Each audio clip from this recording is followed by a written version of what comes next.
I don't have a rainbow. Oh my God. I can fuck anyone. Just What? stick a dick or maybe a cock inside your hole. It's reading rainbow. Oh my God. How could you never fuck watched my Reading childhood? Rainbow. Did you watch it? Yes, I did. And I don't appreciate you fucking up my childhood like this. Oopsie. Oh I never my watched God. Reading Rainbow. I didn't am watch any of offended. them kids. I didn't watch Sesame Street. I didn't watch Mr. Rogers' Neighborhood. Nigga, what did you watch? I watched Magic School Bus, Magic School Bus. Recess, Pepper Ann, Rugrats, Pepper. the Wild Thornberries. Ooh, the little nigga was like, As told by Ginger. Someone once told me the grass is much greener. Yeah. And like also like I'm a 90s kid. I watched all that. And Clarissa Explains It All and Oh my Your Shorts God. and Already Afraid of the Dark. I got all them bitches on DVD. Like that was what I did. Oh, you got the goodies. Yeah. Are you afraid of the dark? Wow. Hey y'all, welcome back to the Pretty Petty Podcast. We're here for another week. My name is Mercedes. And I'm Mira. How the hell are you? Hey, how are you doing this week? I'm all right. I'm gonna be better when I get me some sleep and maybe a shot. A shot, like in your arm shot, or a shot? No, like maybe a tequila shot. I don't know. I might need a tequila shot. I really miss alcohol. I mean, like I'm not sober by any means. I have like maybe one drink a month, but I miss like having drinks. But anyway. I do too, but I'm just, trying to, it's literal poison. And every time I drink alcohol the next day, I feel horrible for like 3 days after. My body don't like it. That's me, but that's if I overdrink. If I don't overdrink, I'm okay. That's true.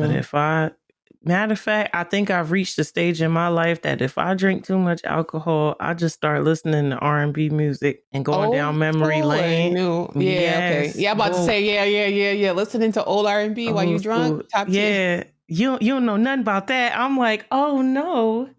Have I reached auntie age? I've reached auntie age. Yeah, ever since I saw that the alcohol that we have in the United States is poison compared to like especially like tequila, and how like even though it says 100% agave in America, it's not actually 100% agave. Like you have to go to Mexico to get that shit, and so stuff that we drink is guaranteed to give us a hangover because it's not real tequila. I just thought that was interesting. But anyway, how am I doing? I guess I should say I'm a little bit sleepy like you. Can I be honest? I'm dealing with my diagnosis. Like every single day, it's like, I'm not really autistic. And then the next day, I'm like, but bitch, every single time you look up something to do with autism, it's you. And then I'm like, but I feel like I'm appropriating the term. And the next time I'm like, well, not really, because I've been told this. And every time I take a test, it's positive. I don't know.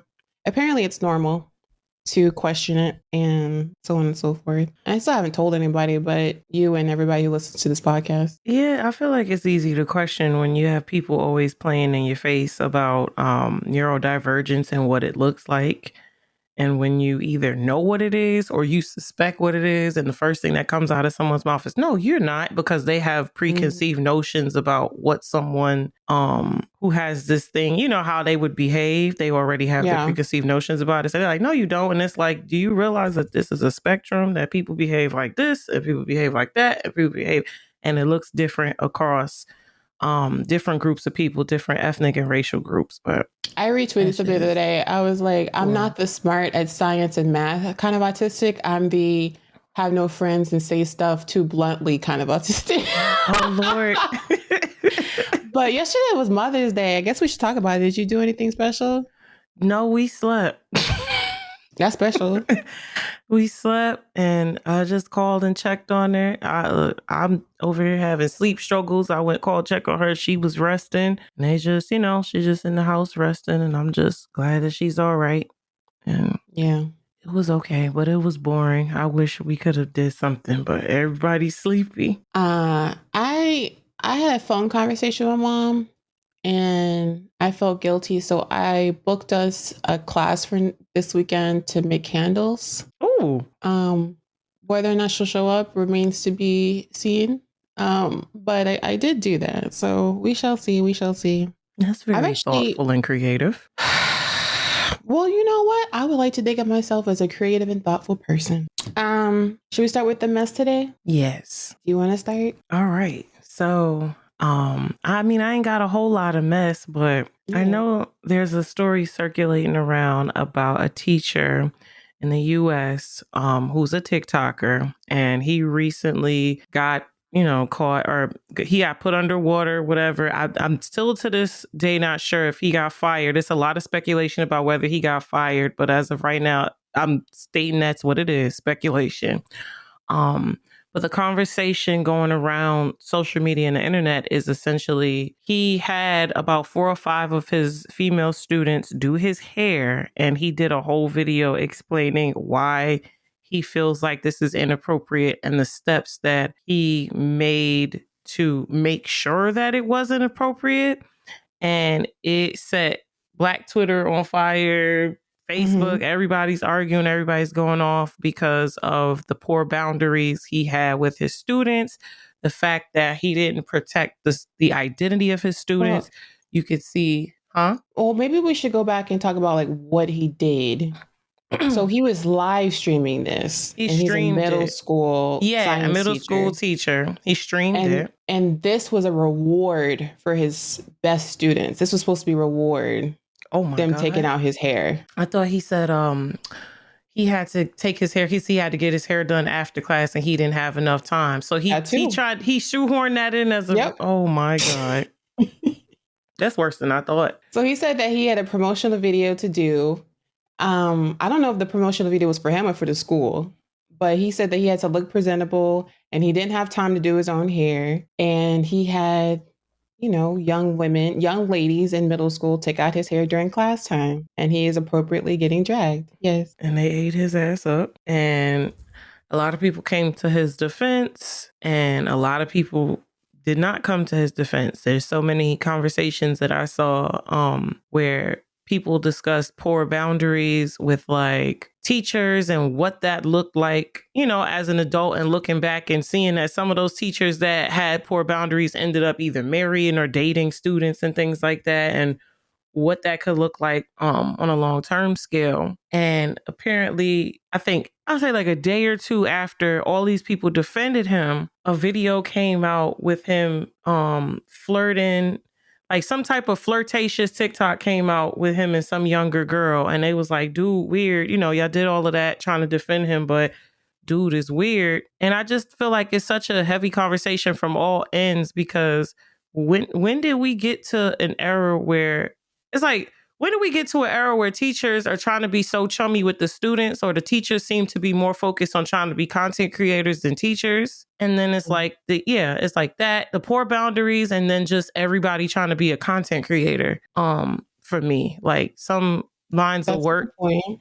Yeah, like I feel like with some careers, you shouldn't be trying to focus on making content. Him and some other teachers, they seem to be more focused on making content than being focused on making sure their students are educated and safe. So the thing is, his defense that he said was that if he was a female teacher, then this wouldn't have been a problem. And the reason why people are having a problem with this because they are linking playing in somebody's hair to intimacy. So they're saying that this is sexualized. That these are, I mean, it doesn't help that all of the students are female. I will say that. But when I was watching this video, I didn't feel that way. I didn't feel like this was too intimate or anything like that. Although he says that he said, he's trying to be the teacher that students look back on in 30 years and be like, dang, my teacher was the shit. Like he wants to be their best friend. He said that, quote, I take the time to get to know my students outside of academics because caring for the whole child is what's important. And to this, I say, nigga, huh? Mm-hmm. Yeah, see, it's like I was with him to a certain point. So I was like, how is these girls taking out your hair, you learning anything about them? These are 5 young ladies who could have been learning something in this time that Studying. you had poor time management. You didn't want to take out your own hair. You didn't want to take the day off, I guess. And him calling sexism is bullshit. The reason why I have a problem with this is because it's incredibly unprofessional. And like my mom, if I was a mother and my child was in this video, child, there would be a lawsuit, 100% going to the school board immediately that you were wasting my child's time. I do not pay property taxes, so my daughter can learn how to uncurl your nappy ass head. I'm sorry. No. So that was my problem with it. And I cannot believe people would defend this, Yeah, especially when you have like so many kids nowadays who are illiterate. oh God. Yeah, that's a whole nother, that might have to be an episode in itself about the educational decline in the States, and like how not only, because I know we talk about how COVID kind of made things worse with students, young children having to be home in their formative years, but also how it's kind of been at a decline for a long time, long before COVID, and the emergence of technology and the iPad, the quote unquote iPad kid, and things like that. And it's so, you look it up, it's so aggravating to realize what's happening, and how a lot of these, some, not even a lot of these, but some of these teachers do not help contribute to that. And some of them are fighting to get help from the parents. So with the dude, he said that, oh, it's sexist, and they actually pulled videos of students taking out women's hair and was like, this is inappropriate too. None of these kids need to be in y'all ratty ass heads. Like, people was going off. No, none of these kids need to be in y'all heads. This, that, and the third. I think for him, his probably just went viral because he isolated the content and asked, do you think this is appropriate? Do you think this is inappropriate? Whereas I don't think the women did that. The women just made the content. He isolated it and was like, here's the steps that I took, and I don't, do you think that there's something wrong with this kind of thing? And that's why it went in the direction that it did. But these women are definitely not innocent either. They surfaced a woman who's a teacher who on TikTok who makes content for, I think, middle schoolers, and she apparently got in trouble for sleeping with one of her students. And they had a video. They surfaced a video with her. They was like, look, she's flirting with one of her students. Like, some of these teachers on social media are out of control, and people are not checking it the way they should. And I think I don't know if we just in a generation where people trying to be like the cool aunt, the cool, how you got the cool parent, the cool aunt, the cool teacher. It's like, you can be cool and still have boundaries. Like, I remember seeing somebody say, like, finding out my teacher's first name used to be a big deal back in the day. You remember that? You ever had that experience where you first find out your teacher, you like, that's your name? No, I never had that experience, but I did have experiences where, and I believe it's still true, where there was rumors about certain teachers in school hooking up with students, and it was like an open secret. Oh. Like, Mr. Callahan has the eyes for Kimberly or whoever it was. Like, it was very well known. There were teachers who would smoke weed with people in my class outside of school. But it was always men who were just trying to be cool with young boys or young girls. Always. I also want to point out something that I haven't seen anybody talk about, is the fact that he, without consent, live stream these 11 and 12-year-old girls taking out his hair. Any predator could watch them and be like, oh, these girls go to this school. That would be another lawsuit. I'm just saying, like, everything about it is horrible. And I hope he did lose his job, because I don't know any other job where you could, I'm just trying to think about, so careless. Like, when I used to work at Sephora, be sitting down and having a client do my makeup. Like, what? Like, that isn't, do your job. That's what you're paid to. I know teachers don't get paid enough. I get that. But don't have students do your hair. Don't have students do your nails unless you're in cosmetology school. Don't do it. You want to talk about Bumble? Yeah. Child, let me tell you about Bumble. Girl. So I just want to preface this, that Bumble is an app that until recently I had on my phone. I have met and dated, I would say, a couple people on Bumble in my history. And the whole basis of Bumble is women, is quote unquote a feminist app where women make the first move every time. In January, they got a new CEO, and since then, it's been fucking wild. So, back in January, they took out the requirement that women message for first. Now it's an option. You can change that and toggle that on and off as a woman, whether or not you want to message them first, or whether or not you want them to message you first. So it's just like every other dating app now. But they recently fucked up. 2 weeks ago, Bumble made a commercial. I'm gonna start it off. We're gonna get to the billboard, but let's talk about the commercial first. The commercial for Bumble shows a woman attempting to, quote, swear off dating. And in the commercial, she becomes a nun only to abandon her covenant after drooling over a shirtless, sexy gardener and receiving a phone loaded with the Bumble app. This is the stupidest fucking unhinged commercial. So a nun has a contraband cell phone that she catches a shirtless gardener on it, and she leaves her faith and her vow to God to go fuck this gardener that she found on this random phone. This is the actual commercial. Oh my God, this is worse than I thought. And the tagline says, "We've changed, so you don't have to." Basically saying, because now men can message you first, you don't have to be a nun anymore. You don't have to be celibate. You can fuck now, because now you don't have to message first. Stupidest fucking shit I've ever heard.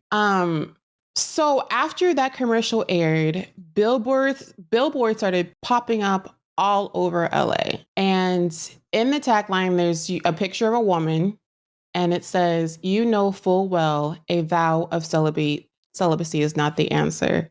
Another one shows a couple that says, "A vow of celibacy is not the answer."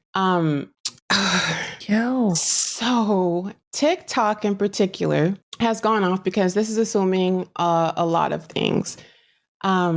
It's obviously some sort of marketing campaign to combat what we talked about last week, voluntary celibacy that's happening. We talked about the 4B movement. Women are tired, heterosexual women, I should say, or women who date men are just absolutely tired of hookup culture. It's so degrading. It's dangerous. Dating apps have kind of gamified dating, right? Yeah. It's no longer about getting to know someone. And so these billboards, people are saying, is a direct way of saying that dating apps are one for sex and hooking up, because there's a lot of people who maybe are on these dating apps to actually date. Maybe they're on these apps to make friends. Maybe they're on these apps for a serious relationship. And guess what? Not all relationships have to involve sex. Hell, look at most married people. Damn. I'm just saying. Damn. But it's encouraging. Like, Bumble is encouraging women to solve their dating problems by just having sex, all while brushing aside the very valid reasons why women choose to abstain from having sex. And since then, there's been a call for women to uninstall Bumble, deactivate their account, and give it a low rating in the App Store. Before I give my opinion, I want to know what you think about this. I think that they're trying to play on women's insecurities. I actually saw a TikTok talking about the celibacy comments, and it surprised the hell out of me. Full well a vow of celibacy is not the answer on a billboard, and these type of commentary, and then like using Black women in the billboards for this. I think one billboard had a racially ambiguous woman, and then the other one had an unambiguous Black woman. And I think the woman in the TikTok was pretty much saying, no matter how shitty it is, y'all always make sure to make it even more shitty for the Black woman in question. Because the billboard that had the Black woman on it was even shittier than the other billboard, and the commentary on that. And I think what caught me off guard so bad was that I remember when I first discovered Bumble years ago, it was marketed to me how I took it was like an app for friendship, an app for women to, approach first. It was more of a comfortable app, more of a safe app, to me, in my mind, it was like the opposite of a Tinder, So to see them just straight up have celibacy is not the end. I'm like, this shit turned into Tinder now? I thought Tinder was Tinder and Bumble was supposed to be Bumble. And Bumble that's was the supposed to problem. be the opposite of Tinder. Why did y'all 'Cause turn into Tinder? What they're like essentially saying is if a male takes you to dinner, buys you food, you owe him sex. That's You owe him basically what it's pussy. Yeah, it's wild. And this whole thing is just a way for males to continue having Control. access to our body and having control. So I deleted my Bumble and I deactivated my account. And I mean, not that I used it in the last 3 years, but it was the principle. I downloaded it years ago, but I was gonna bring it back for because I thought you could use it to make friends. So I was like, shit, I'm not reinstalling that. As someone who has been celibate, what's the difference between celibacy and abstinence? I think people use the words interchangeably and they mean different things. Yeah. I feel like abstinence is just when you choose not to have sex. I feel like that is more of what where we should be using rather than celibacy. Because I don't think a lot of these women are taking a vow to never have sex again, ever with anyone. I think a lot of us are just like, I'm not into it right now. I think so. According to healthline.com, celibacy. Give me the definition, Mira. I'm about to say celibacy is a vow to remain abstinent over an extended period of time. And then abstinence refers to the decision to not have penetrative sex. So you're not letting nothing in your cootie cat, and typically limited until marriage, so if I decide you can't get no pussy till we married, that's abstinent. And then celibate is like, it's not really, it doesn't matter if I get married or not, I'm just not having sex for this point of time. Thank you, Dr. Amira. But either way, I feel like with the way these men are behaving, these cock holders, some of these cock holders, I should say, because there's some really great dudes out there. Some of these cock holders are behaving, y'all need to keep y'all pussy to yourselves. What? Cock holders? Wild. I've never heard that term. You never heard that? No. Yeah. But Listen. Also, I mean, there's some cock holders who are men. But I get what you're saying. I too hold cock from time to time. I believe that there's probably good men in the world. Have I met them? I'm sure I have. I got to tell you about this conversation I had the other day with my stepdaddy. He told me about how Trump was our only answer for the country. And wait, what? Yeah. He's a white Republican. Oh. And he blames he be calling you patriot? No. No, he doesn't have like pride in America. He just has a very entitled white man view. And he makes it a point to diminish my experience and my viewpoint whenever we speak, which is why we haven't spoken since Christmas. And so I told him, I was like, yo, if I had the money, I would, same thing we always talk about, I would move the fuck out of America tomorrow if I could. And he basically told me to get the fuck out of his country. Wait, what? Yeah. He's like, I'm a firm believer. If you don't like this country, if you think there's someplace better, then get the heck out of here. Like, that's what he said. He's a minister, so he didn't say the word fuck, but yeah. Oh my God. I got so incredibly angry because he's done this before where he doesn't believe like racism is like a real tangible thing that we deal with every day. He doesn't believe like sexism is like a real tangible thing that we deal with every day. And because he has a lot of experience in like historical knowledge, not so much current, like we had a whole discussion about how like they're outlawing public protests. He's like, that's not what they're doing. That's not what they did. They're just outlawing these vigilantes who are destroying public property and looting. How often are they looting in Texas?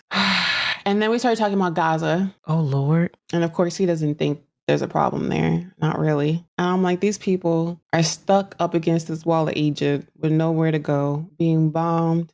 Women and children are being innocent people are being killed. They're being told it's safe in places where it's not safe. Egypt won't let them in. They have to pay like $10,000 to be able to leave. Who the fuck has $10,000? America is dropping expired Skittles as their care packages while funding the other side who's killing them, gaslighting everybody, being a fucking sociopath. And he was like, he's pro-Israel, so he's a minister, so he's all about Israel. That doesn't surprise me. It's so hard trying to talk to elders about that stuff Especially, I feel like it makes me think about the TikTok situation and how they're trying to ban TikTok because they want to be able to control the narrative of what news is fed to us in the United States. And apps like TikTok make it hard for them to do that. And Yep. even the current state of Twitter, it makes it hard for them to do that when we're getting all of this unfiltered information online. You know, the CNN article could say this, but I'm watching live feed from this country. I'm watching people experience this in real time, and they're talking to us in real time about what they're dealing with, and showing us pictures and videos and sharing their experiences in real time, you know, Mm-hmm. while they try to control the narrative of what we receive. Because the information I think I told you this, I think we talked about this a couple of episodes back, but like the information that I receive online about it is literally night and day to what's being fed to us Yep. outside of the online space. Like if I get up off this desk and I go get in a car and I listen to the radio, it's the exact opposite news. Like we're getting fed the exact opposite thing in American media. If I go turn on CNN, MSNBC, Fox, whatever, it's the exact opposite information I was we're being reading, fed. and then I think this number is correct. I randomly remember numbers, tism, but I think I read that 291,000 of our news stations and television networks are owned by the same 5 companies in America. Oh, that makes sense. Yeah, so they control the dissemination of what we learn. And I was like, I will never be without TikTok. I would rather. You're gonna And be I on them had, VPNs. or I'll just fucking leave the country. Cause the Oh Lord. way I don't trust anything that I read or see anywhere other than NPR maybe and TikTok. That's it.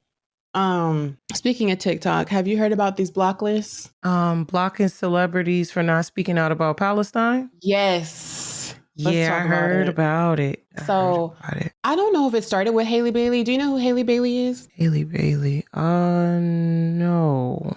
Okay, so Haley Bailey is a incredibly gorgeous white woman who had 10 million followers. And I feel What she like got she's the now? one that kicked off this whole thing, but I could be wrong. So she's what would be called a minor celebrity, even though she has, again, 10 million TikTok followers. So Jeez. she went to the Met Gala last weekend. She wasn't even a guest. She was working as a host pre-gala. And the video that went viral is of her in this really ornate Hunger Games like floral dress looking like Marie Antoinette, and she says there's a voice that says let them eat cake, and then that's the video. And this video sparked outrage, and rightly so.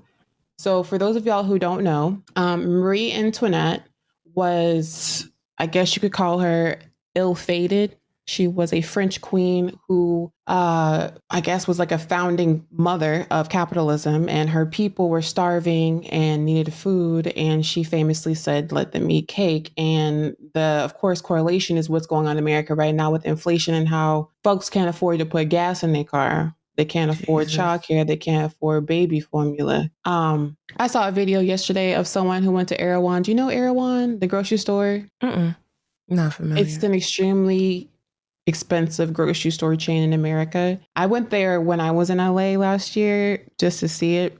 She picked up a 3-pound container of berries. So the container is about this big, mirror. Guess how much it was? Like it was like a school lunchbox $15. size.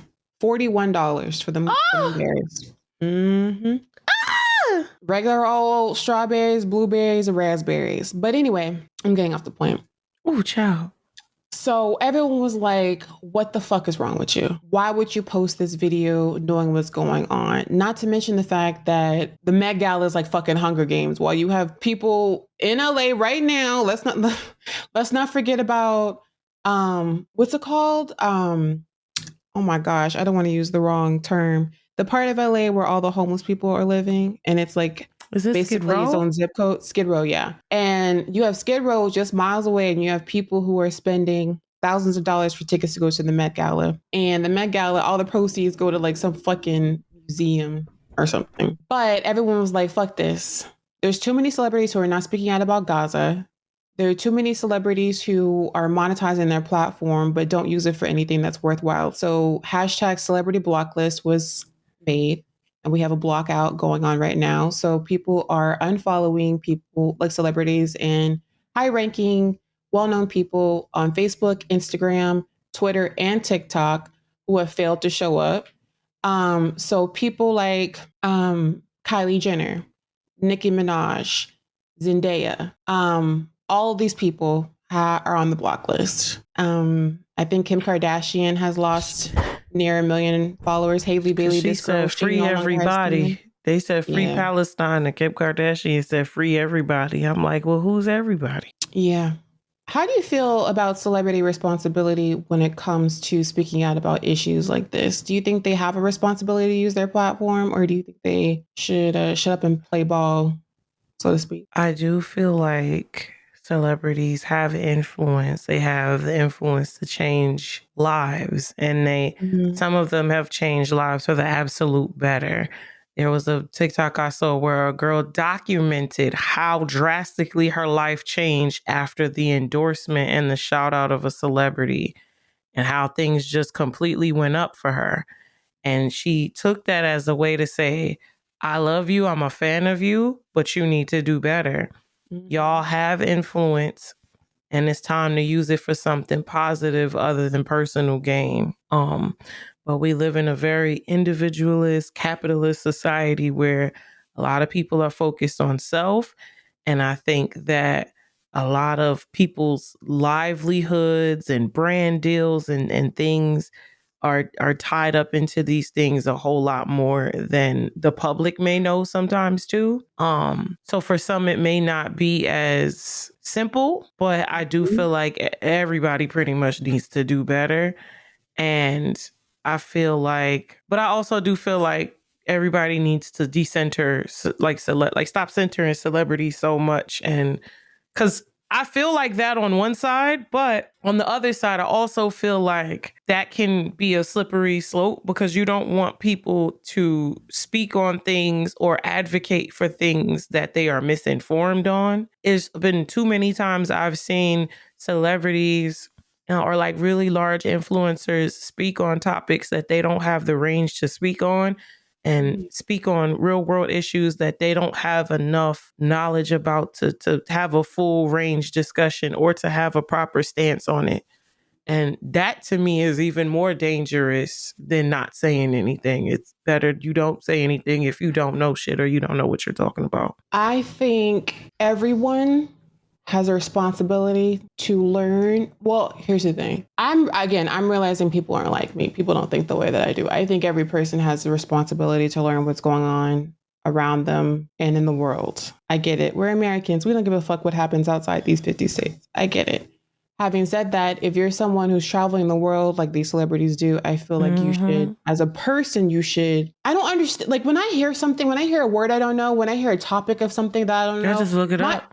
look it up. That's the I first can't imagine instinct not to looking Google up the shit. every single thing I think of. I look Google. Me and Google like we like this. Google the Everything I homie. Google. Well, actually, more times than not, I Google it on TikTok. But still, you know what I'm saying? Like I cannot imagine how people could just be like, oh, I don't know what that means, and then goes with their day. Like, what the fuck is wrong with you?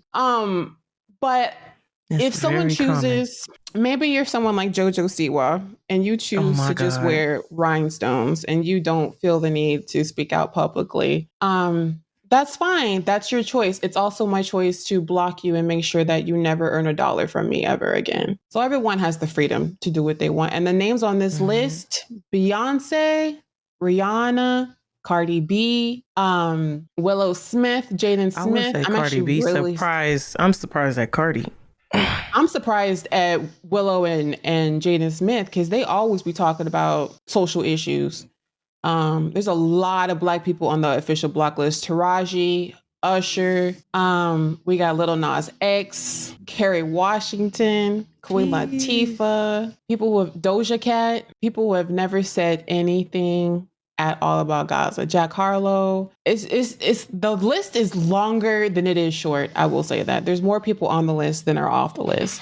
It just sounds like all of Hollywood, to be honest. So I forgot to mention the reason why people are blocking celebrities. It's not just about not them showing up on your FYP page. The reason why we are saying block celebrities is because when you block celebrities, the assumption is that it will negatively impact their advertising revenue and sort of diminish their influence and their ability to get marketing dollars and brand deals. So it is working. So people like Oprah Winfrey, for instance, has lost a bunch of followers. Kim Kardashian has lost a bunch of followers. Dwayne The Rock Johnson, who has spoken out in the past about different things, who has said nothing. He's lost a lot. I only blocked the Haley Bailey girl because I wasn't following any of these other people. And the reason why I stopped at her is because as soon as I blocked her, I went back to my FYP and all of a sudden all the videos were about her because I had to search her name to block her page. So just know that it had the opposite effect on me. So that's why I'm like, okay, these people aren't on my FYP anyway. I'm not going to block them because I don't want them to be on my FYP. That girl, Trisha Paytas, I have blocked her name, every misspelling, every different How many misspellings she got? I have her on every block list, and tell me why this bitch is still on my FYP every single day. And every single day I tell TikTok, ho, I'm not interested in this blackface bitch. I'm not interested in her. Oh my God. That's what she be over there doing? When you look I think the last time I seen her, she had on the little Ice Spice wig in the car.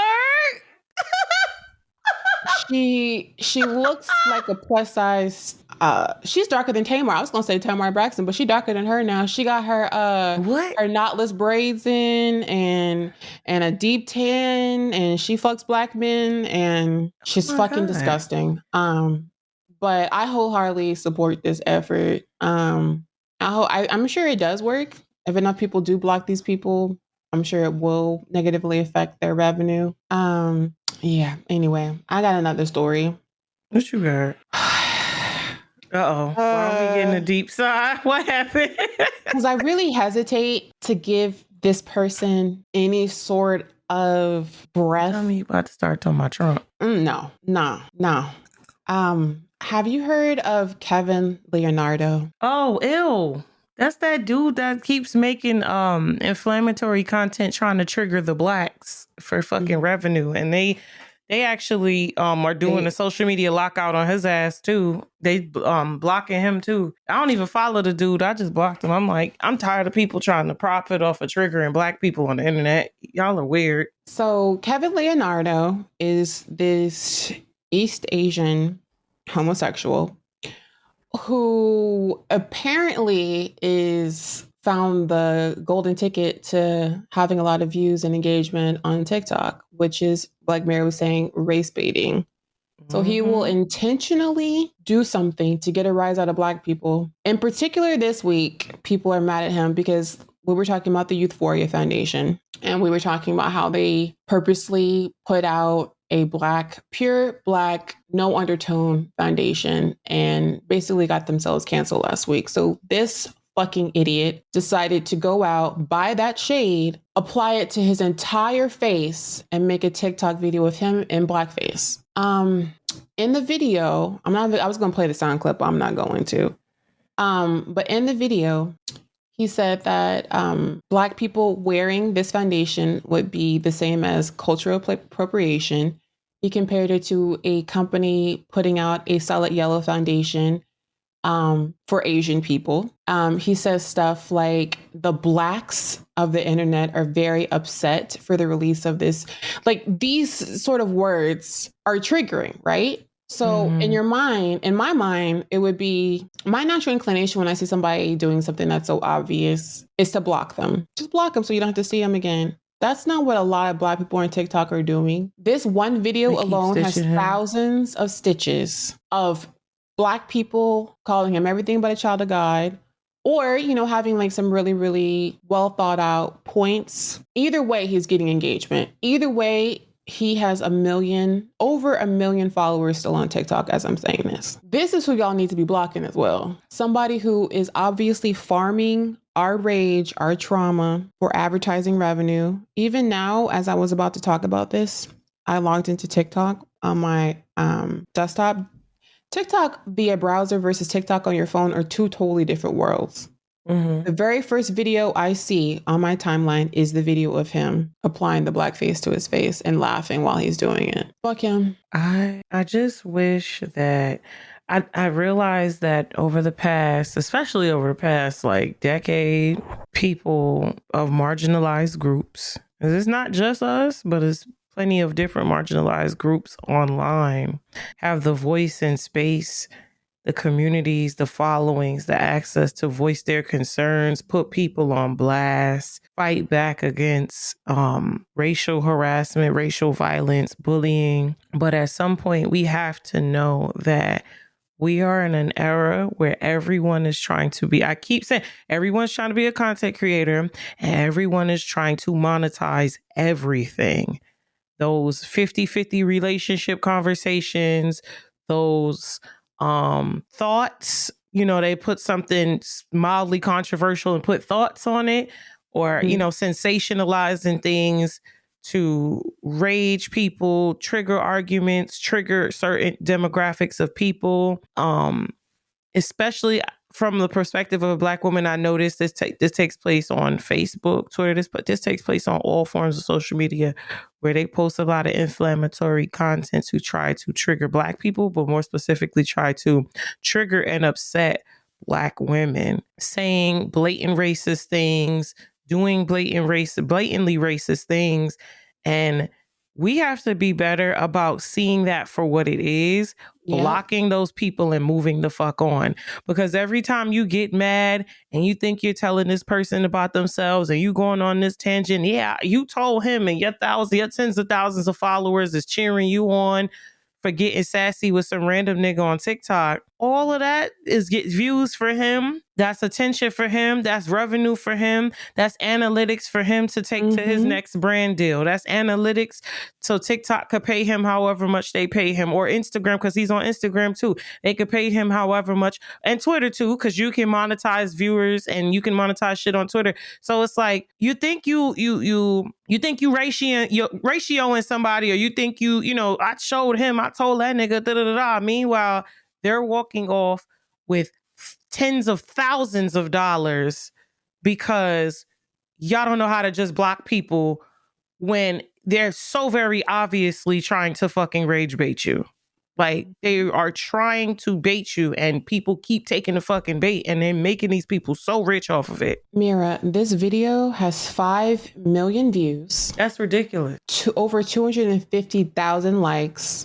It's been forwarded almost 200,000 times, bookmarked almost 30,000 times. He has made bank off this, and then he made an apology video that got another million views. Here's the thing. Positive content that don't even get this type of traction. You gotta literally trigger people to be seen nowadays, damn near.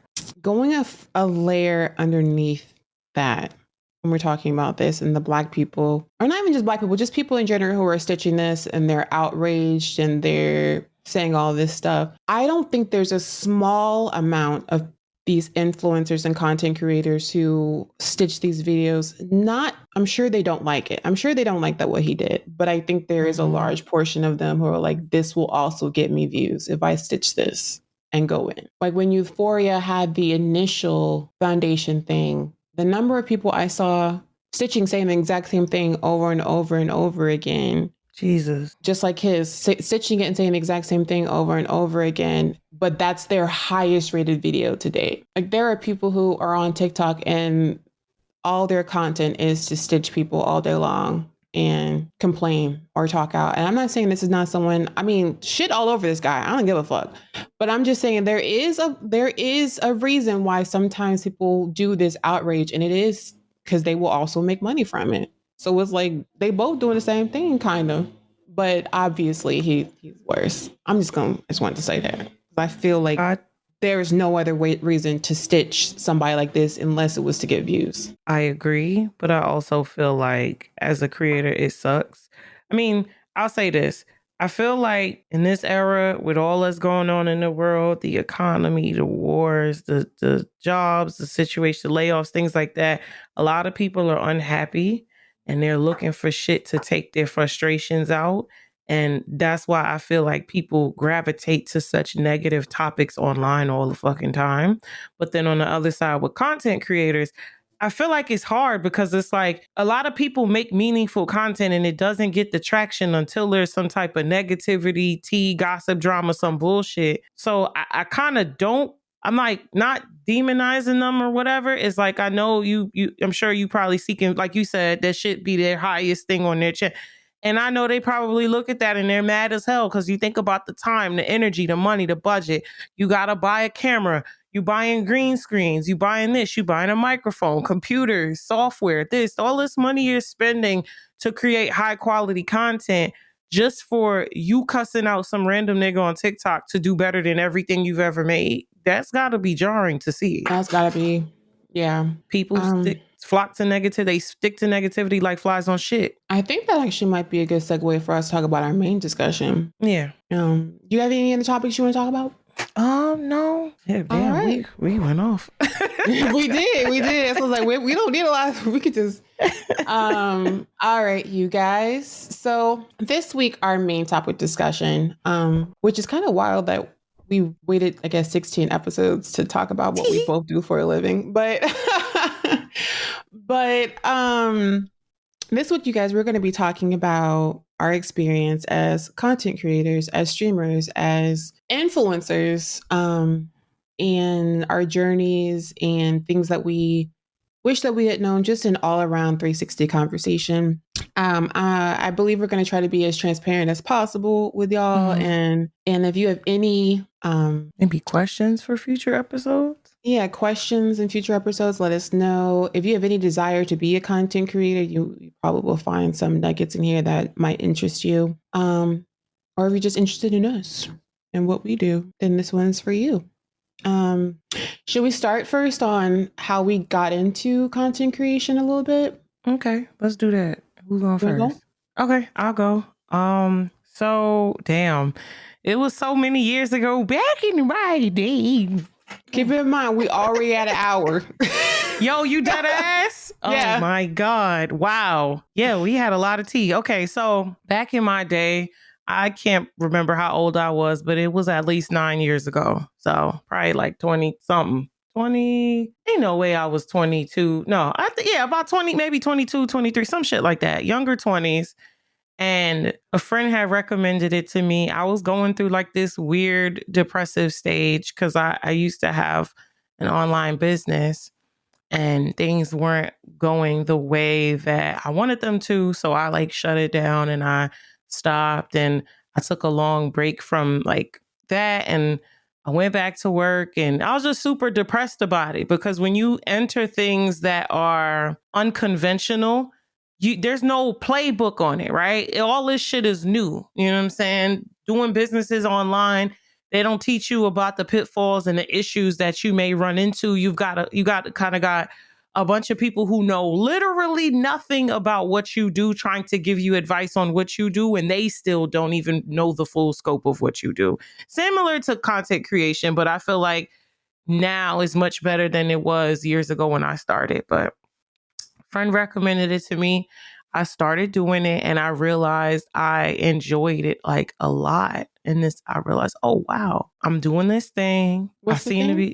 I'm making content. I started at first. Yeah. So at first it was me streaming. I streamed on Twitch for a few months and I didn't see the growth that I wanted to see. So I left. That's why every time people say, well, how did you grow on Twitch? Because I ended up coming back on Twitch with like hundreds and hundreds of viewers. And people was like, how did you do that? I'm like, I left.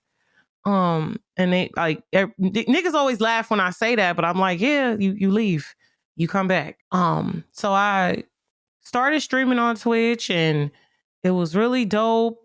And I got to, make Sims. I was playing Sims and streaming it and talking to people. And it was a great time. At the time, I was playing a lot of World of Warcraft. I don't know why I never thought to stream WoW, but at the time, I never freaking streamed WoW. I just streamed Sims.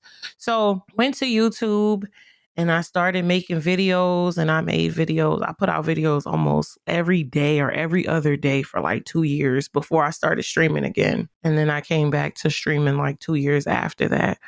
But that was kind of how I got into it, where it's like, you should try this thing. I tried it. I liked it. And I seemed to be good at it from what other people were saying, because from my perspective, I was like, I don't know. I'm just pressing the go live button on Twitch. I got like 3.5 followers. I don't know what the fuck I'm doing. Like, I don't know if that's imposter syndrome where I'm exaggerating, but like, I feel like a lot of us, you find yourself comparing. And I think in the beginning stages, I was comparing heavy because, of course, especially back then, the Twitch algorithm only showed the very biggest streamers.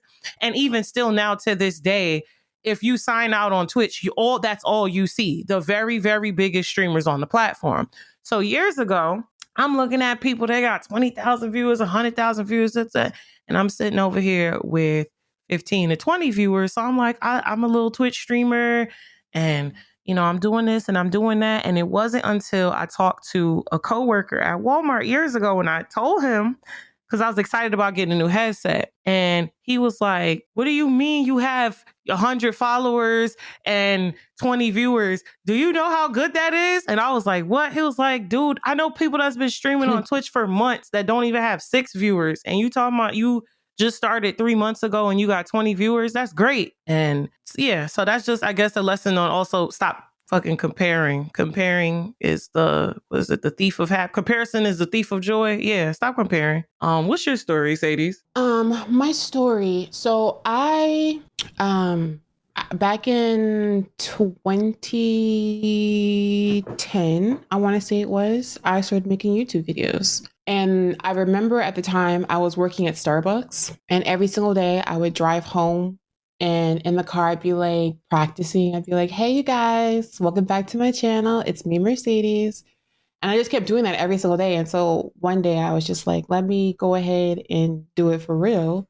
And I made a YouTube video, and then a second one, and then a third one. And then my whole thing was beauty, plus size fashion, makeup, skincare, hair, all that stuff. And then I got a job working in the skincare industry, and I was still making YouTube videos, but then COVID happened. And when COVID happened, I gained a bunch of weight. So I was no longer confident in being on camera, showing my body in that way. Because at the time I was doing brand deals with like Express, Fashion Nova, Boohoo, Boho, however you say that brand, hair companies and stuff. And then when COVID happened, everything stopped. I did not make a video for an entire year after COVID. Wow. And I haven't made a video on that channel in 3 years. So during that time, everyone's isolated. I was looking for things to do, and I found gaming. And at the time, I had just been playing with other streamers, and then other people were like, you should stream too. And then another content creator, who I won't name, was like, you're going to stream Friday night, 8 p.m., and I'm going to do it with you. Mm-hmm. He ended up standing me up, but I streamed anyway. Content creators are very unreliable people. That's one thing I'm going to say in the future. But anyway... so I started streaming, playing video games, and it's been 3.5 years. My partner anniversary for Twitch, I think, is tomorrow, maybe. And oh wow, what's your plans? I was thinking about having a subathon the last Saturday of the month, because I wanted to get some stuff together. I haven't decided if I'm actually going to do it though. But yeah, and so here I am, getting back into my beauty content. Actually, as soon as we finish this podcast, I'm putting the finishing touches on my first beauty hair video. I did a getting ready with me video, and I did a hair wig review that I'm going to be putting up tomorrow. Again, the first video on my channel in 4 years that's like that. And so it's kind of like a full circle moment. And yeah, that's pretty much my journey so far. And yeah, so maybe we should go into things that we wish we would have known when we first started. Okay. I know for me, something that I wish I would have known when I started was that you can't be everywhere all at once. You can't help everybody. conversations on social media about safety and people declaring their spaces to quote unquote be safe spaces is what brings this topic at the top of my mind, because for years I referred to my space as a safe space, and I likened myself to a safe space because I understood that I have zero tolerance for isms and phobias. You can't come in my space being racist. You can't come in my space being homophobic. You can't come in my space being transphobic. You can't come in my space being sexist, bigoted, like a lot of the weird behaviors that take place in online spaces. None of that shit could fly with me, whether it was a microaggression or a macroaggression. And I prided myself on taking the time to learn about microaggressions for other groups of marginalized people, what that looks like, what certain sayings, phrases, behaviors, even the little remarks, it's like, that's homophobic. And then, people try to gas, like, that's not homophobic. I didn't say this, this, and this. And it's like, but you know what you meant when you said that. Having to learn about those things and like really sit down and educate myself and sit with my community. And I spend a lot of my time really trying to make it so that at least, in my community, in my space, you won't have to encounter weird behavior. I'm talking about hours I've spent on the phone with people, having discussions and giving them the space to share their story, share their experiences.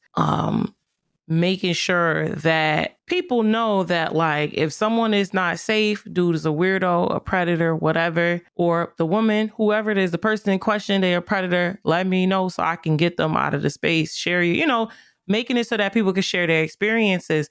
But even with all of that, and I still don't regret any of that I did, even though I've spent, I'll say, ridiculous amounts of time like really doing like community work, right? Even with all of that, I still learned that you can do all of that, but there still will be predators. There still will be people who engage in predatory behavior, and you can't control and you can't stop everything. Everybody's not going to tell you their story. Everybody's not going to share their experiences.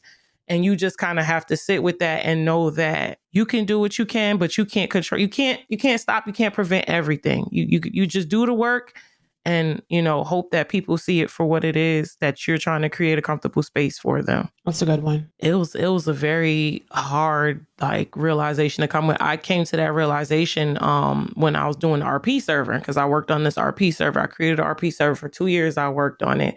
And it had so many rules and regulations on people interacting outside of it, because I wasn't very well versed in RP, but I knew that a lot of parasocial relationships, a lot of overstepping, a lot of cheating, a lot of foul behaviors take place in these spaces. So I tried to put rules in place to try to mitigate that as much as I could. But of course, people they're grown. They're gonna do what the fuck they want to do. That's one.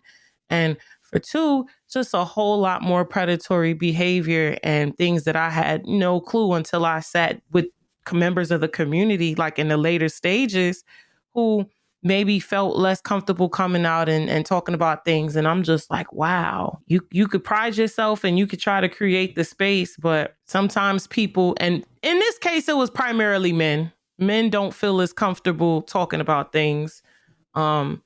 But I guess some of these men also know that men are the reason why they don't feel comfortable. Does that make sense? So I feel like men are not comfortable talking about certain things because when people express things that happen to them, it's usually men that try to downplay it.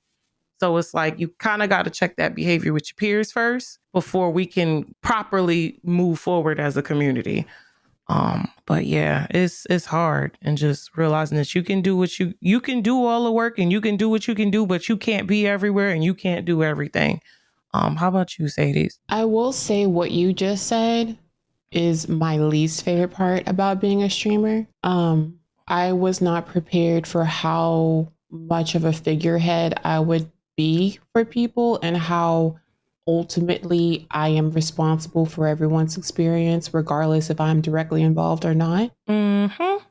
And that is I deleted my whole Discord because I did not want to deal with it. I am here to entertain you for however long I'm on camera. And if I could just do that portion of it and not have to regulate chat and not have to make sure people aren't horrible people to each other, that is 100% the number one thing I hate about content creation is pretty much everything that happens when I'm not streaming.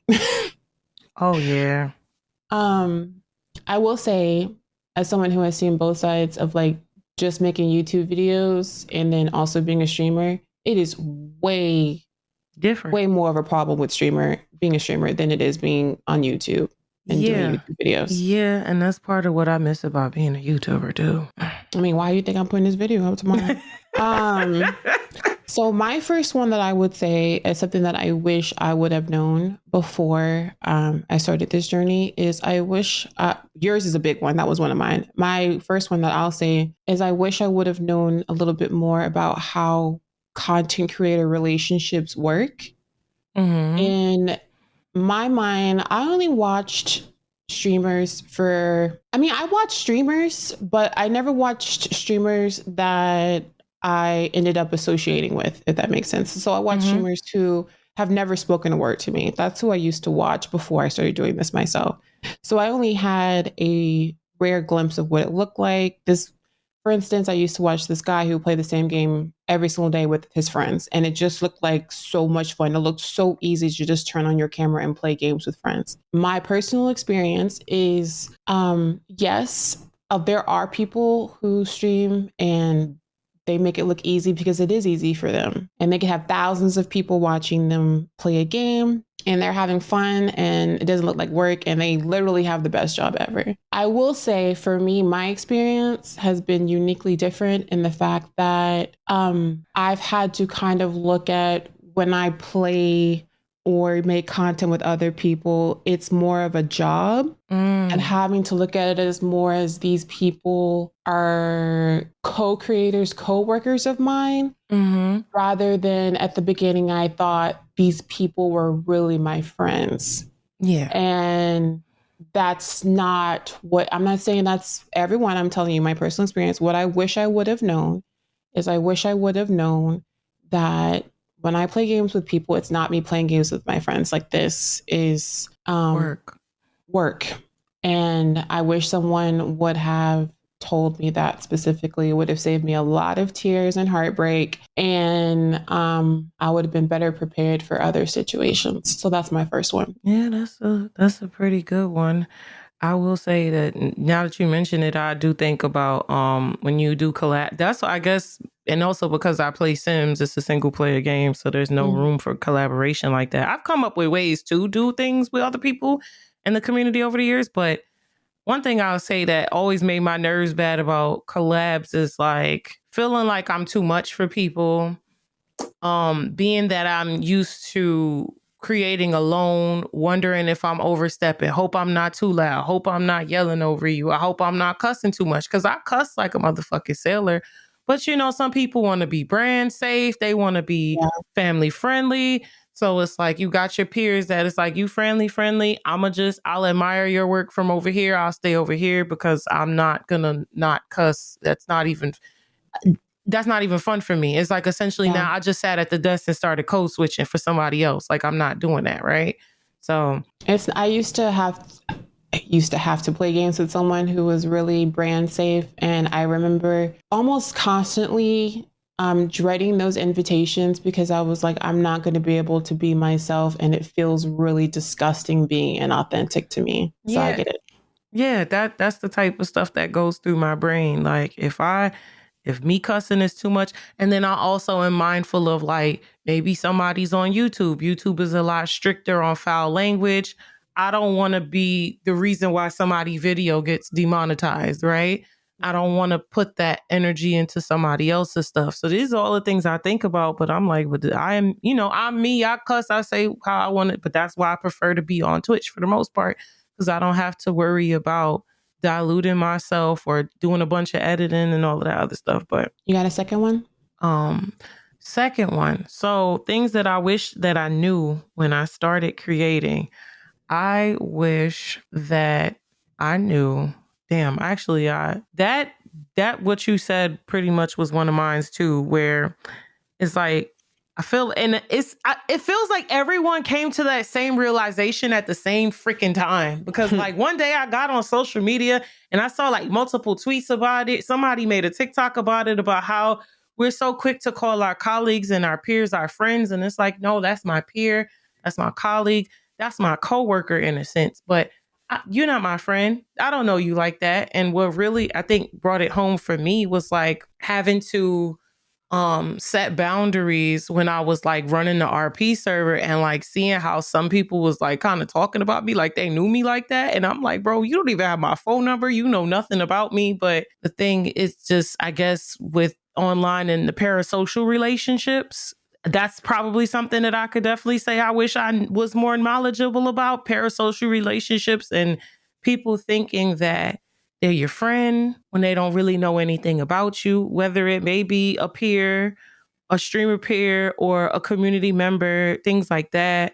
Um, because I've heard stories. Somebody came to me recently and was saying that a streamer was running around saying that we besties. I'm like, I don't even know this girl like that. Every now and then you ask for advice, I give it to you, but I'm like besties with like, huh?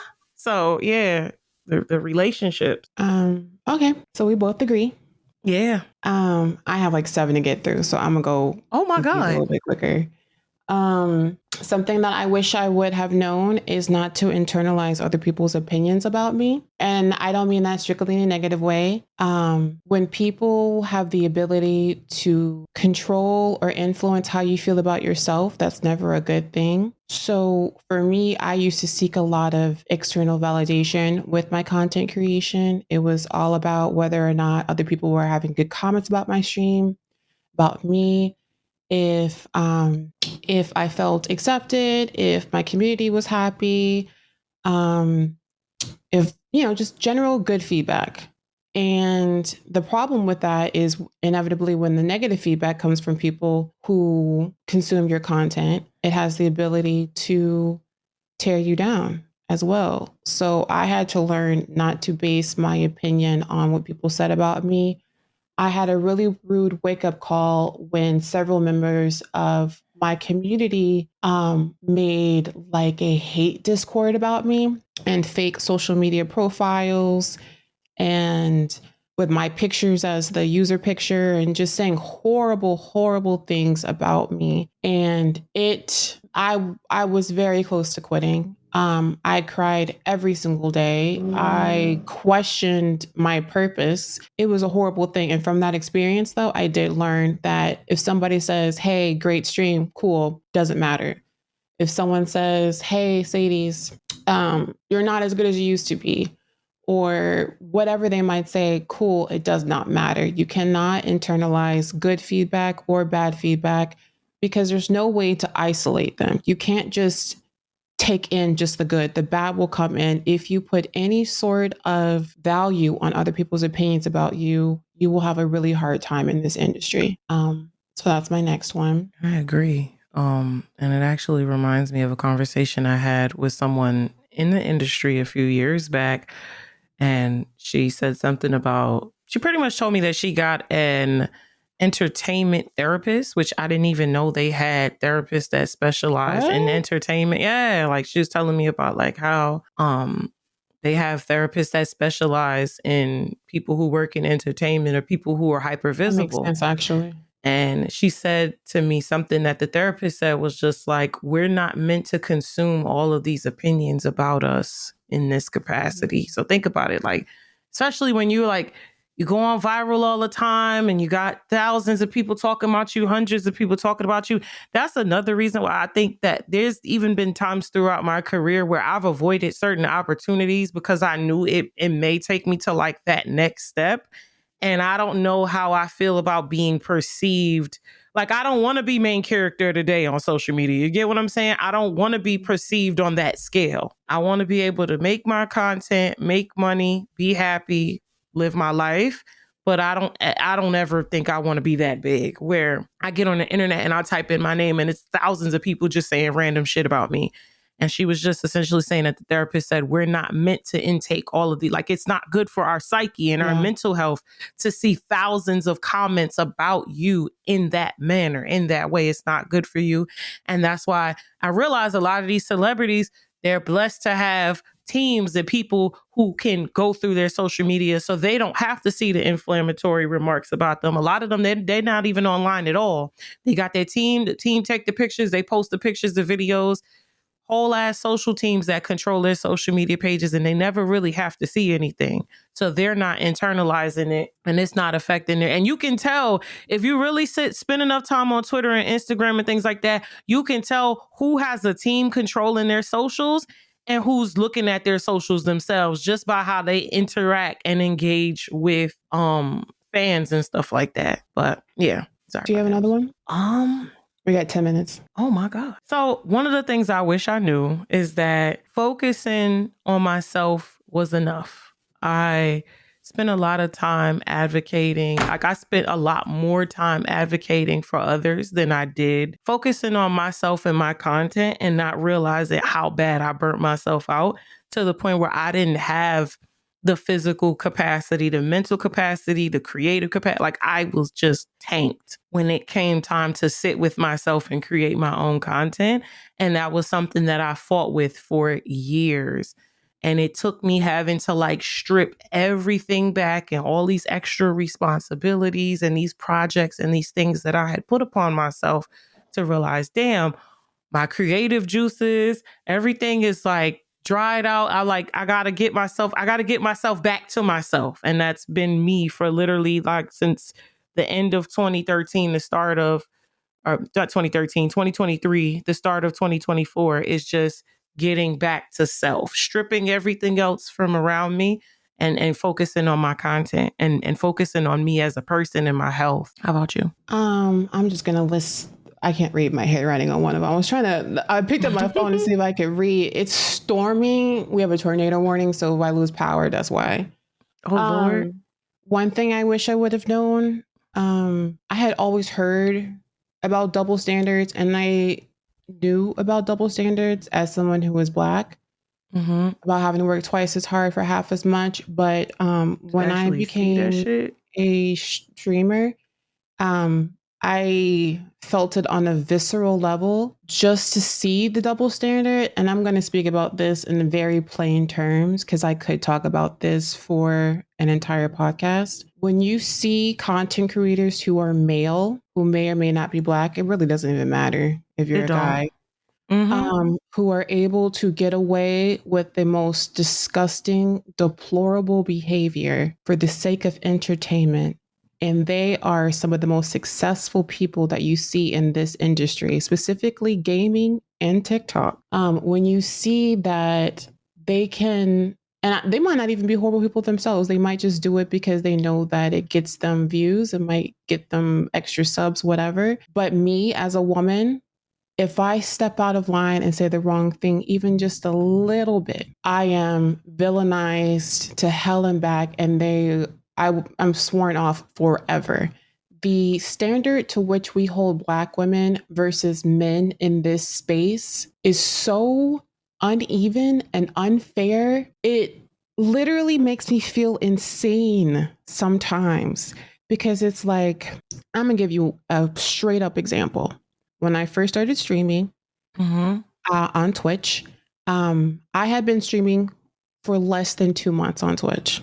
Or streaming period. Twitch was where I first started. So streaming period. So I'm still learning this platform. I'm understanding what the difference is between someone who follows versus someone who subs.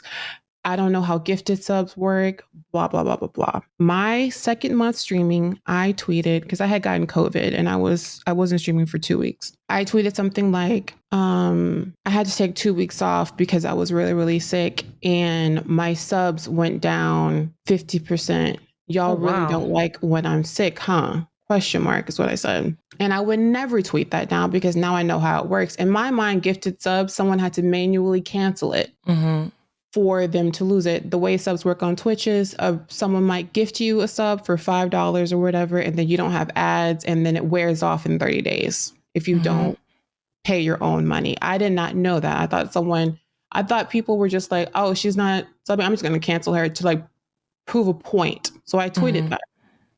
And the number of content creators who saw that tweet and subtweeted me and continue to hate me based off my own ignorance. I get it. I was ignorant, but based off that one tweet, when you have content creators who every day get on this platform and they demean women, they are homophobic, they are transphobic, they don't speak about issues, they don't stand for anything other than having celebrity guests and maybe destroying their equipment in a rage or whatever they want to do.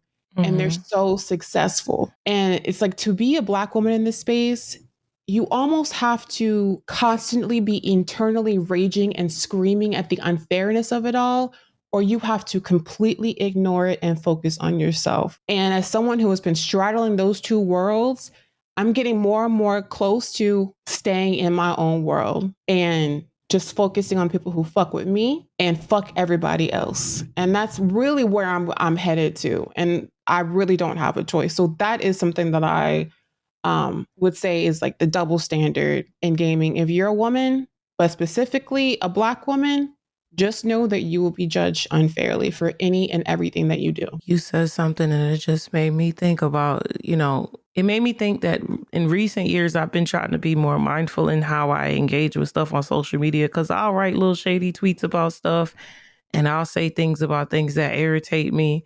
And it just be something you see. It don't even have to be somebody you know like that. You make an observation, you write a tweet.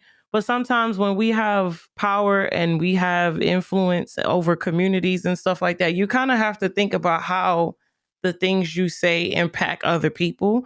And it wasn't until I sat back and looked at like how some of these heifers get on social media and shade people, and it will be one person. They make one comment, right?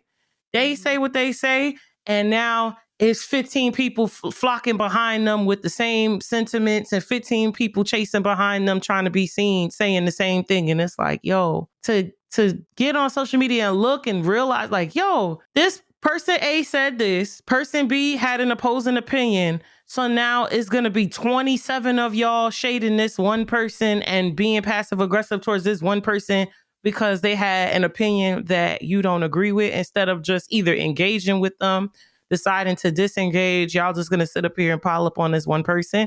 But it's very common behavior in streamer Twitter, and it's corny as hell. And if there's anybody out there that can pinpoint me as responsible for unintentionally doing that to them, I actually fucking apologize, because I didn't really see how corny that shit was till I sat back and looked at like one person could say something and all they little fans or admirers, other streamers that admire them, following behind them, and they will echo the same sentiment.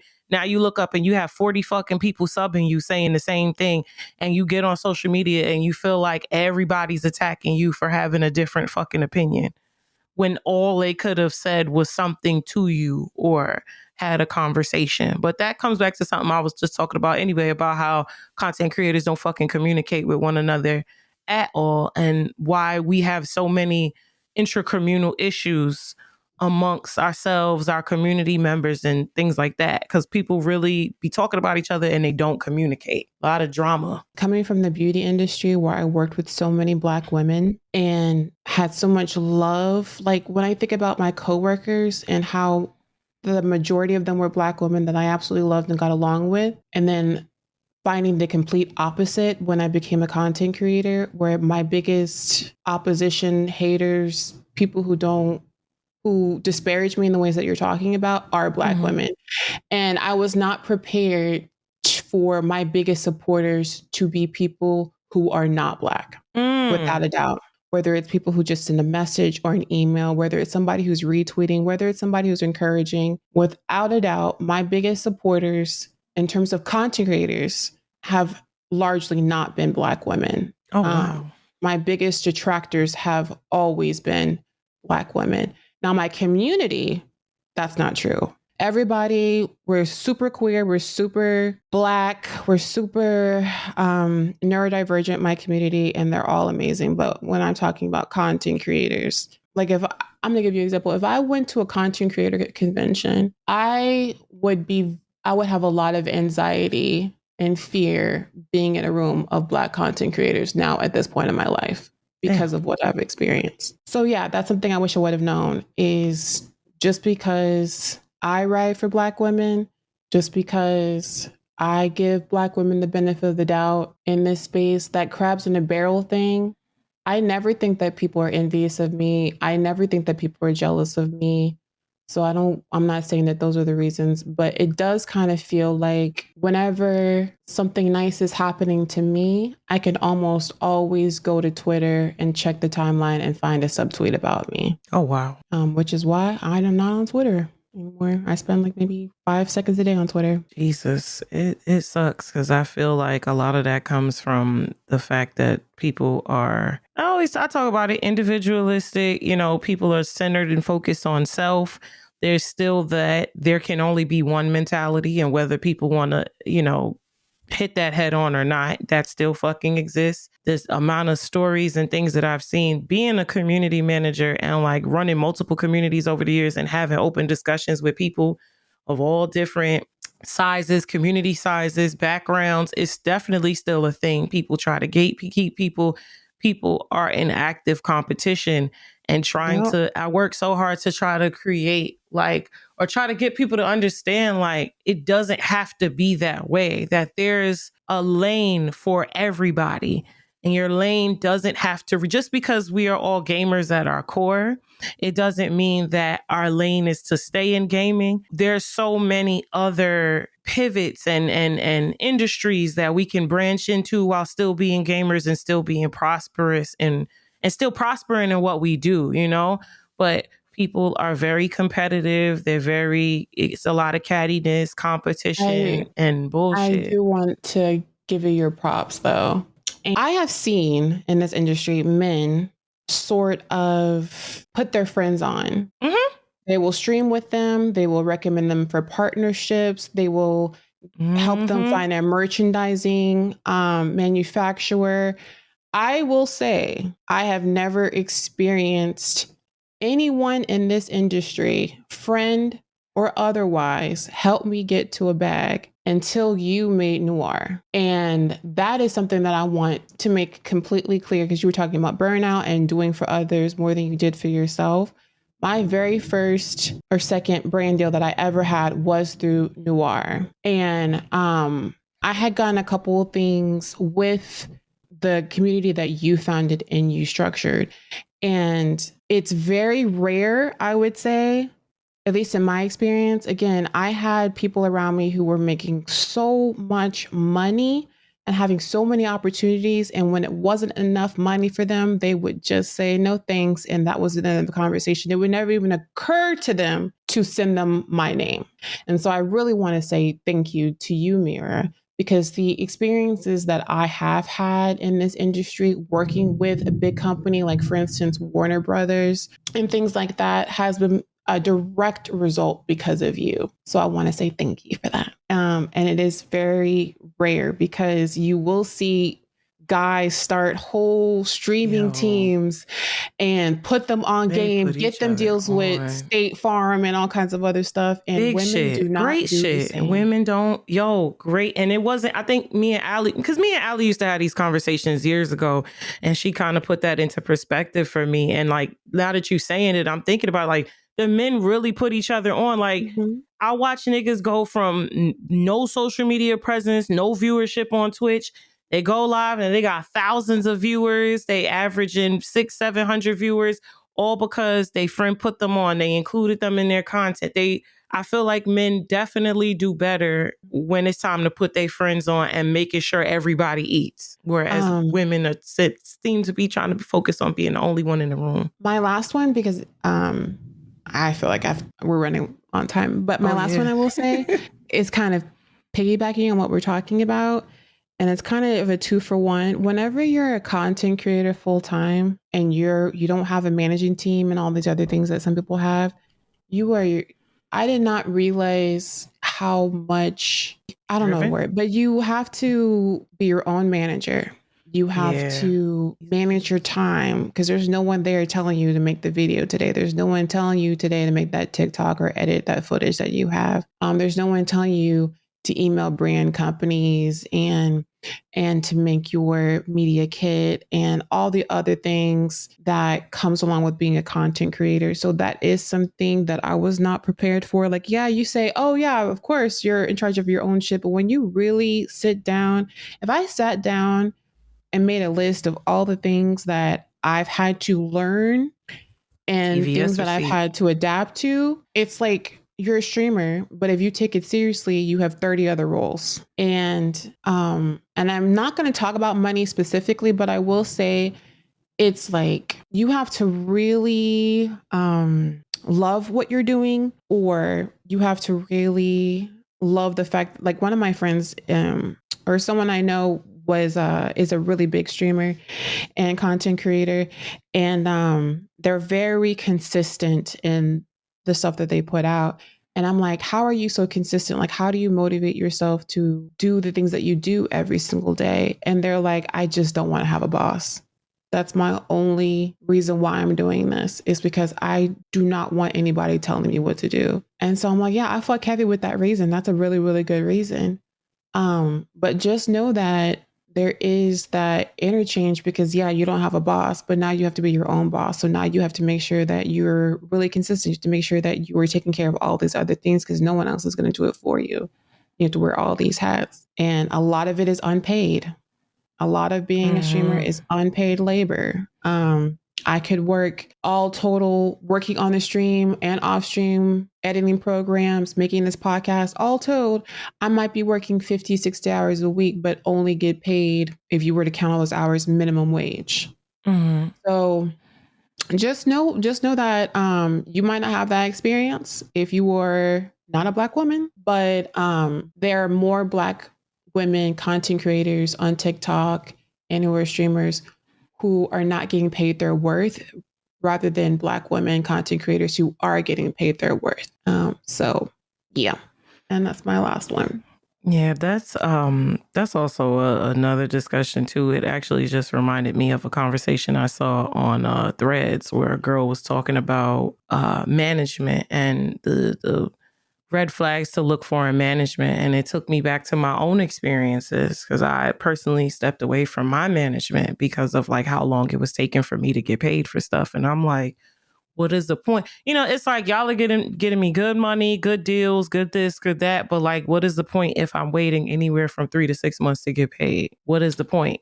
Yeah, like it was months. Like it was bad. T will tell you, because I would complain to T, like, and it was a point in this shit where I was working like nonstop. Like I think that was like 2021, 2020, nonstop. Every week I got an interview. This person in my face. I'm here. I'm there. I got this thing over here with Animal Crossing, and this thing over here with Bloomberg, and this thing, and it's just constant, constant, constant, constant. So I'm exhausted, waiting to get paid. They dragging their ass. Yeah. And this is stuff that nobody, since all of this shit is so new, there's no one to really tell you about it. There's no one to really teach you about proper payouts and all these different things. So like I'm exhausted, waiting to get paid. And then when I do have like time to, enjoy myself, I still don't have my damn money. So it's like not, Can I not give? having room to go on vacation and do things that I want to do. And like it was just aggravating. And I had I to just just want to step give away from some it. What's up? context. So if you're listening to this, it's very common in our industry for things to be net 30 or net 45 days, which means you will complete the project or whatever you have in your contract, and the company is supposed to pay you in 30 days or 45 days. If you have a regular 9 to 5 or retail job or hourly position, that sounds crazy, right? Because you get Mm-hmm. paid every week or every 2 weeks for work Bi-weekly. that you're doing. In our industry, if you're not, I guess, like a super mega streamer who can cancel your company, these companies don't feel the need to pay you on time. I have myself and a lot of I have multiple people in the content creation space who are like, man, it's been 3 months. I still haven't gotten my money. It's been 4 months. I still haven't gotten my money. I've heard 120 I days, got to sue this 300 days. company. With the company I won a contest with, there was a small cash prize with it. Mm-hmm. And with that, I had won this cash prize in October. that money did not hit my account until February. So it is pretty common, and it's scary as fuck being a content creator and the inconsistency of your income is Yeah. wild. And I know people are like, oh, do both, do this. Everybody doesn't have the fucking energy. I'm gonna just keep it a band. Everybody doesn't have the fuck. If you are a college student, you work a 9 to 5 and you a successful content creator, hats off to you, because everybody doesn't have the fucking energy to do all of that or to do both of those things. So it's like, oh, well, just get another job where you get more.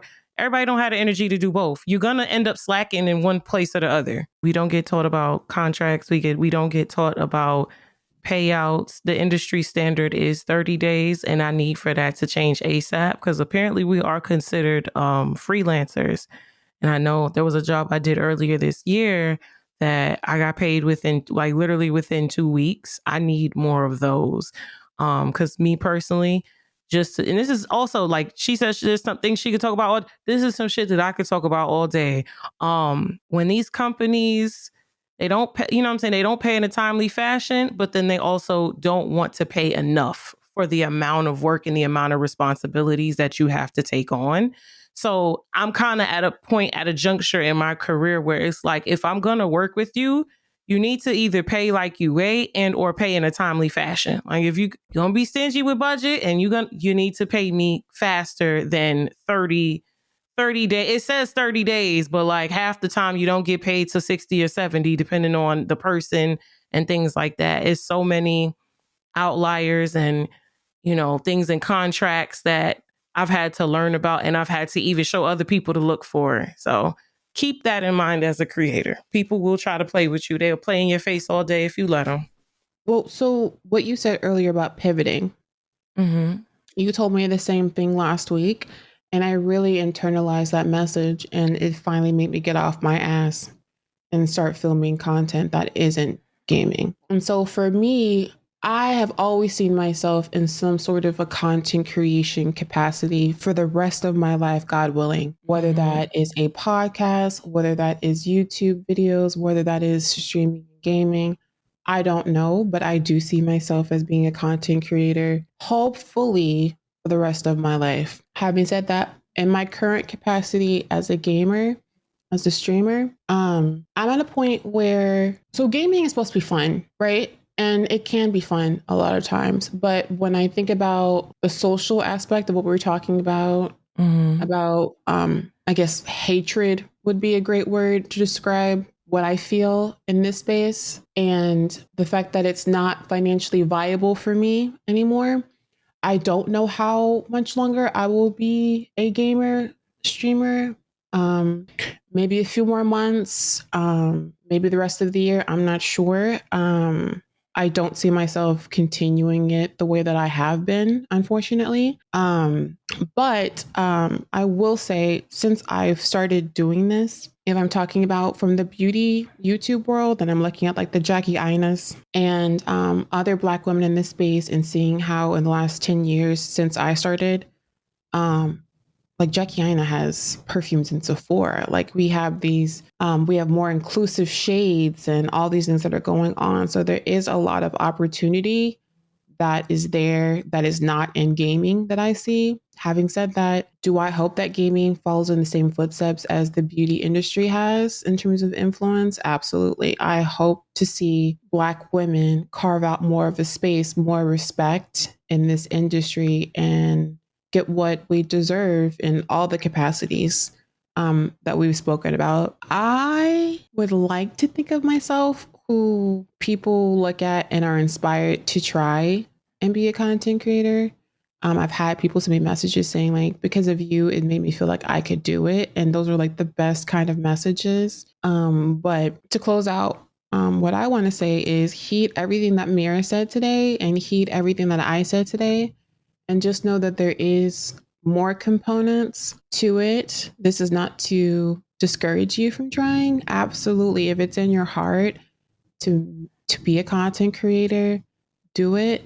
Just know that it will require discipline. That's the word. Discipline and consistency. Yes, which is difficult for someone like myself. But if you do it, You have my full support, and I hope that you're very successful, baby. Okay, what about you, Mir? What about the future? Future. I still am going to be making content, but after 10, this is 9, 10 years now of making content. 2015, I think would make, not 2015, 2025 will make it 10 years. After 10 years of making content, I am ready to try something new, but I'm at this weird juncture in my life where, like, I don't know if I want to pivot all the way out of content creation and just go do something totally different, or I just need to start making different types of content. So I'm at a point where I'm just doing everything. You're going to see me do reactions. You're going to see me do lifestyle content. You're going to see me do tech reviews. You're going to see me try all different types of things until I find something I want that to I see a like, Mir tech because review. I want to do new shit. Like, I'm like, okay, it's been 10 years. I'm like, I want to do something different. And gaming has been one of my favorite hobbies literally since I was 4 years old. And when you put so much business into it, cuz it's to the point where I attack everything with a business and a marketing brain, right? When you attack everything with a business brain, you're not really having fun as much as, you know, you'd like to. Sometimes it's not as fun because you're like in your mind like, well, if I do this, like, if you're attacking everything with strategy, you're not enjoying yourself as much. So for me, gaming, you're gonna just see me play whatever, do whatever, try genres, new genres that I haven't touched in like 15 years. OnlyFans. I'm excited. Who I want a got few only pics. what? Ain't I no just want to ain't no quickly say toe. that everything you just said is true. Whenever you're worried about stuff, like I literally attack myself while I'm streaming. It's like, oh, there's 100 people less here now than there was like a year ago. Like I'll compare myself, Mm-hmm. and it does make you have less fun. 100%. Damn. But OnlyFans, That's a whole nother conversation. How people be watching people views. Like, people watch people views more than they pay attention to their own damn views. That shit, I didn't know that. I So only somebody pay said some attention shit. to mine, and I I'm didn't know. disappointed in myself. I didn't know somebody was thinking till somebody said something. I was like, yo, y'all watching people views more. I was like, maybe pay attention to your own views. All right. I don't give a fuck what nobody else is doing. I'm like, Uh, okay, I used to have this many people watching my content, and now I don't. You suck. But go no, ahead. I just think it's no. So that's okay. Wait, let's talk about that real quick. No, we can't because we're at 2 hours. We're at But two listen, hours. Two after. No, close it out, Mirror. I'm gonna but give you the Emmys. that's Speech. Da, crazy. da, da, da, So now you da, telling me we gotta da, have a part da, two of this? da, Cause now I da, want to talk about that da, shit too. da, da. Please wrap up your speech. Da, da, That's da, da. crazy. I was gonna say, when you create within a genre, you grow to have people expecting you to create within that genre. And when you verge out, people don't like it. And that's why it's good to switch it up and switch it up often so that there's a focus on your personality instead of the genre or the game that you're playing. It happens to us Sims players. It happens to y'all horror streamers. It happens to Apex players. It happens to Valorant players. It happens to everybody. The remedy for it is play whatever the fuck you want to do whatever the fuck you want to do, and don't fixate on one genre or one game. And that, thank you for coming to my TED Talk. I'm X Mirror Mirror. Yo, it happens. It happens.